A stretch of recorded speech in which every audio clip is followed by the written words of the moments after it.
नमस्कार, रुपाली पाककलेमध्ये मी रुपाली तुमचं खूप मनापासून स्वागत करते। हाताला चटके न बसता लाडू कसे करायचे? लाडू करताना मिश्रण घट्ट होत असेल तर काय करावे? यासाठी इथे मी एक छोटी ट्रिक घेऊन आलेली आहे, त्यामुळे व्हिडिओ शेवटपर्यंत बघा। व्हिडिओ करण्याआधी तुम्हा सर्वांना मकर संक्रांतीच्या खूप खूप शुभेच्छा। चला मग रेसिपीला आपण सुरुवात करूया। इथे मी पाव किलो सफेद तीळ घेतलेले आहे बघा, तुम्ही बघू शकताय बघा, हे पॉलिश केलेले तीळ आहेत। तुम्ही जर पॉलिश केलेले न वापरलेत ना तर ते चवीला फार सुंदर लागतात आणि त्याचे लाडू खायलाही खूप छान लागतात, तर तुम्ही ते वापरले तरीही चालतील। शेंगदाणे इथे मी 200 ग्राम घेतलेले आहेत। शेंगदाण्याचं प्रमाण तुम्हाला जर जास्त आवडत असेल लाडूमध्ये तर तुम्ही जास्त वापरले तरीही चालेल, फक्त तुम्हाला गूळ थोडा जास्त घ्यावा लागेल। तर इथे मी पाव किलो गूळ घेतलेला आहे। पाव किलो इथे तीळ वापरले आहेत आणि गूळही आपल्याला पाव किलो वापरायचा आहे। सर्वात आधी आपल्याला तीळ हे भाजून घ्यायचे आहे, त्यासाठी मी ते कढई ठेवलेली आहे आणि कढईमध्ये आपल्याला हे तीळ आपल्याला भाजून घ्यायचे आहेत आणि गॅसची फ्लेम आपल्याला स्लो ठेवायची आहे। स्लो गॅसवरतीच याला आपण 2 ते 3 मिनटं व्यवस्थित असं परतून घ्यायचं आहे। तीळ हे भाजल्यामुळे ना लाडू हे मस्त खुसखुशीत होतात, त्यामुळे तीळ हे भाजायचेच आहेत। गॅसची फ्लेम स्लो ठेवून आपल्याला हे तीळ मस्त खमंग अशी भाजून घ्यायचे आहेत। तुम्ही पाहू शकता इथे 2 ते 3 मिनटं आपली इथे झालेली आहेत। तीळ आपले हे आता काढून घ्यायचे आहेत आणि त्याच कढईमध्ये आपल्याला शेंगदाणे हे भाजून घ्यायचे आहेत। शेंगदाणे आपल्याला भाजायचे आहेत आणि ह्याची जी साल असते ना ते आपल्याला काढून टाकायची आहे। शेंगदाणे हे आपल्याला 2 ते 3 मिनटं ह्याला चांगले व्यवस्थित भाजून घ्यायचे आहे।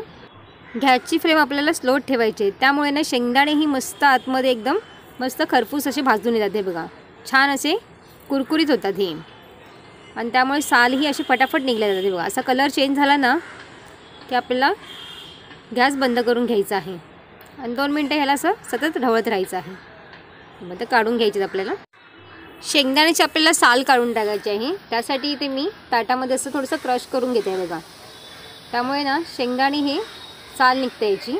आणि एक दुसरी पद्धत आपल्याला इथे करून दाखवणार आहे मी तुम्हाला इथे साल काढण्यासाठी। किंवा तुम्ही एखाद्या रुमालावरती घेतलात ना, एखादा नॅपकिन जो असतो किचनचा, त्यामध्ये जर तुम्ही घेतलेत आणि चोळलेत ना तरी पण ह्याची सालं पूर्ण फटाफट निघून येतात। साल सोडण्यासाठी इथे मी एक चॉपर घेतलेला आहे आणि त्या चॉपरच्या साहाय्याने आपल्याला हे शेंगदाणे जे आहेत ना ते सोलून घ्यायचे आहेत आणि त्याची साल ही वरची निघतील आणि आपल्याला ह्याचे तुकडेही छोटे छोटे मिळतील। हे बघा, या पद्धतीने आपण चॉपरमध्ये घालून घेणार आहोत। हे बघा, आणि असं चॉपरला थोडे थोडे करून घातले तरी चालेल तुम्ही। हे बघा, अशा पद्धतीने इथे मी चॉपरमध्ये घालत आहे आणि थोडंसं 1 ते 2 मिनटं फिरून घ्यायचं आहे। हलक्या हाताने असं असं थोडं फिरवायचं आहे, त्यामुळे आपले शेंगदाणे जे आहेत ना ते सोललेही छान जातील आणि त्याचे बारीक बारीक तुकडेही आपल्याला मिळतील। हे बघा, तुम्ही बघू शकताय बघा, जसे मला पाहिजे होते ना तसे त्या पद्धतीने आपल्याला इथे तुकडे क्रश करून भेटलेले आहेत, त्यामुळे मी इथे चॉपरचा वापर केला आहे। तुमच्याकडे जर चॉपर नसेल तर तुम्ही एका परातीमध्ये घेऊन हे शेंगदाणे आपण ग्लासच्या साहाय्याने ते करून घेऊ शकतो। अशा पद्धतीने तुम्ही जर केलेत ना तरीही चालतील। अशा पद्धतीने तुम्ही जर केलेत ना तरी पण हे असे 2 तुकडे होतात। हे बघा, तुम्ही पाहू शकताय बघा, तर इथे सर्व आपले शेंगदाणे तर झालेले आहेत आणि त्याची जर साल राहिली असेल ना तर तुम्ही ते परातीमध्ये घेऊन थोडी फुकलेत ना तरीही चालतील, सगळे निघून जातील। आता कढईमध्ये आपल्याला गूळ घ्यायचा आहे। इथे मी चिक्कीचा गूळ वापरलेला आहे, तुम्ही जर साधा गूळ वापरलात ना तरीही चालेल, पण त्यासाठी आपल्याला गूळ हा चेक करत राहावा लागतो। जर चिकट झाल्यावरतीच ना एक तार झाली ना त्याच वेळेला आपल्याला हे तीळ घालून घ्यायचे आहे। तर इथे मी आता 2 चमचे तूप घातलेलं आहे आणि व्यवस्थित आता लो फ्लेमवरतीच आपल्याला ह्याला मेल्ट करून घ्यायचं आहे। हे बघा, याचा पाक असं तयार करून घ्यायचा आहे।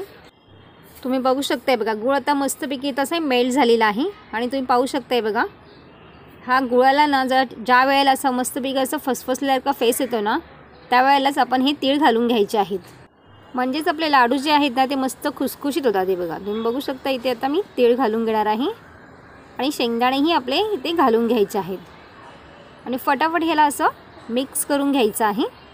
तुम्ही बघू शकताय बघा, मस्तपैकी आता मिक्स होणार झालेलं आहे आणि ते मी वेलची पावडर घेतलेली आहे 1 चमचा। तुम्हाला जर वेलची पावडर आवडत नसेल तर तुम्ही स्किप केली तरीही चालेल। आता ह्याला मिक्स करून घ्यायचं आहे। तुम्ही पाहू शकताय बघा, त्या गुळामध्ये ना आपलं हे मिश्रण ना मस्त मिक्स झालेलं आहे। 2 मिनटं ह्याला असं ढवळायचं आहे. एखादा मिनिट असेल असं ढवळत राहायचं आहे. म्हणजेच गुळाचा पाक जो आहे ना तो सर्वीकडे लागू शकतो आहे बघा. तीळ मस्त एकदम गुळाच्या पाकामध्ये मिक्स होऊन येतात. आणि आपण लाडू वळताना चटके बसू नये यासाठी इथे मी एक ट्रिक सांगितलेली आहे. ती म्हणजे आपल्याला गरम पाणी करून घ्यायचं आहे. एका साईडला आहे बघा, तुम्ही बघू शकताय बघा. इथे मी गरम पाणी घेतलेलं आहे आणि जी कढई आहे ना आपली ती कढई ह्याच्यावरती ठेवून द्यायची आहे. म्हणजेच लाडू वळताना ना आपलं जे मिश्रण आहे ना ते कडक होणार नाही आणि लास्टपर्यंत हे लाडू वळले जातील. मस्त ट्रिक आहे, तुम्ही नक्की ह्याला वापरून बघा. हे बघा तुम्ही पाहू शकताय बघा.